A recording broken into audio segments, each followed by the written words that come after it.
ఢిల్లీలో కాంగ్రెస్ పార్టీ కీలక సమావేశం జరుగుతోంది. ఏఐసీసీ అధ్యక్షుడు మల్లికార్జున ఖర్గే అధ్యక్షతన ఏఐసీసీ ప్రధాన కార్యాలయంలో సమావేశమయ్యారు.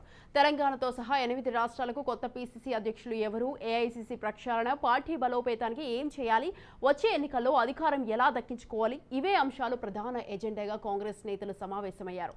అన్ని రాష్ట్రాల పీసీసీ అధ్యక్షులు, రాష్ట్రాల ఇన్ఛార్జీలు, జనరల్ సెక్రటరీలతో ఏఐసీసీ విస్తృత సమావేశానికి హాజరయ్యారు. ఏఐసీసీ అధ్యక్షుడు మల్లికార్జున ఖర్గే దిశానిర్దేశం చేస్తున్నారు. కాంగ్రెస్ పార్టీ బలోపేతానికి బృహత్తర కార్యాచరణ చేపట్టనున్నారు. ఈ భేటీ అనంతరం తెలంగాణ, కర్ణాటక, పశ్చిమ బెంగాల్, ఒడిశా, బీహార్, జార్ఖండ్, ఛత్తీస్గఢ్, మధ్యప్రదేశ్ రాష్ట్రాలకు కొత్త పీసీసీ అధ్యక్షులను ఏఐసీసీ నియమించే అవకాశం ఉంది. ఇక కాంగ్రెస్ పార్టీ కీలక సమావేశంలో ఏఐసీసీ సెక్రటరీలు, జనరల్ సెక్రటరీలు, రాష్ట్రాలకు ఏఐసీసీ ఇన్ఛార్జీలను నియామకం చేస్తున్నారు. ఇక ఏఐసీసీ ప్రక్షాళనలో భాగంగా యువ నేతలకు జాతీయ స్థాయిలో సెక్రటరీ, జనరల్ సెక్రటరీ పదవులు ఇచ్చే అవకాశాలు ఉన్నాయి. ఈ సమావేశంలో కాంగ్రెస్ పార్టీ ఎలాంటి నిర్ణయాలు తీసుకోబోతోందో మరికొన్ని గంటల్లో తెలియరానుంది.